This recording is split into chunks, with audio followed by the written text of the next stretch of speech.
بسم اللہ الرحمن الرحیم۔ ویورز کیسے ہیں؟ آج کے اس ویلاگ میں ہم آپ کو بتائیں گے جنوبی پنجاب کے ایم پی اے کے ساتھ ہاتھ ہو گیا ہے، اس کے ساتھ بہت بڑا فراڈ ہوا جس کی اس نے ایف آئی آر درج کروائی، اور دوسرا پنجاب حکومت نے گداگری ایکٹ جو بھیک مانگنے والے ہیں ان کے خلاف بنایا ہے، اور ان دونوں موضوعات پر بات کرتے ہیں۔ تو سب سے پہلے جو ایم پی اے ہیں جنوبی پنجاب کے، یہ ایم پی اے ہیں اور ان کا نام ہے سید عامر علی شاہ۔ انہوں نے ایک ایف آئی آر درج کروائی ہے بہاولپور تھانہ اوچھ شریف میں، مقدمہ نمبر ہے 734/24، جس میں اس ایم پی اے نے الزام لگایا ہے کہ مجھے ایک ٹیلی فون کال آئی اور مجھے بتایا گیا کہ جناب میں پیپلز پارٹی پارلیمنٹیرین جنوبی پنجاب کا جنرل سیکرٹری کا پی اے ہوں، جس نے مجھے ہدایات دیں، اور آپ کا جو بہاولپور کا ہاسپٹل ہے وہ منظور ہو چکا ہے، تو لہٰذا آپ 7 لاکھ روپے اس اکاؤنٹ میں آپ جمع کروائیں۔ تو اس ایم پی اے کا کہنا ہے ایف آئی آر کے مطابق کہ وہ میں نے رقم جب جمع کروائی، بعد میں تصدیق کی تو وہ کسی اور کی نکلی۔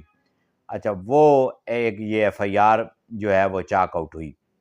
اچھا، اس میں اب دیکھنے کی بات یہ ہے کہ وہ ایم پی اے جو سید عامر علی شاہ صاحب ہیں،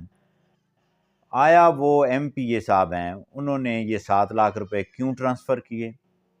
کیا یہ حقیقت پر مبنی بات ہے یا اس کے پس پردہ کچھ اور کہانی ہے؟ یہ آنے والے دنوں میں پتہ چلے گا کہ اس سٹوری کے پیچھے اصل حقائق کیا ہیں۔ دوسرا، پنجاب گورنمنٹ نے گداگری ایکٹ منظور کیا ہے، جس میں پہلے سے زیادہ سخت سزائیں رکھی گئی ہیں، اور اس میں واضح طور پر لکھا گیا ہے کہ 14 سال سے کم عمر جو بچے یا بچیاں بھیک مانگتے ہیں ان کو جو ہے وہ 5 سال تک سزا ہوگی اور 1 لاکھ روپے جرمانہ، اور ان کا جو سرگنا ہے، جو سربراہ ہے، جو ان کو مجبوراً بھیک منگواتا ہے، اس کی جو سزا ہے وہ 5 سے 7 سال ہے، اور جرمانہ جو ہے وہ 3 لاکھ سے 5 لاکھ روپے ہے۔ یہ سپیڈی ٹرائل ہوگا اور اب آپ کے علاقے میں اور محلے میں کوئی بھیک مانگنے والا ایسا شخص ہو جو پروفیشنل بھیک مانگ رہے ہیں، تو آپ فوری طور پر اطلاع کر سکتے ہیں مقامی پولیس کو، تاکہ وہ ان کے خلاف جو ہے وہ ایکشن کر سکیں۔ جو واقعی لوگ مستحق ہیں وہ تو ہر محلے اور گلی میں لوگوں کو پتہ ہوتا ہے کہ یہ مستحق ہے، وہ بھیک مانگنے کی ضرورت نہیں ہوتی، لوگ وقتاً فوقتاً اس کی مدد بھی کرتے رہتے ہیں۔ ایسے جو لوگ جو مستحق ہیں، جو بھیک نہیں مانگتے، ان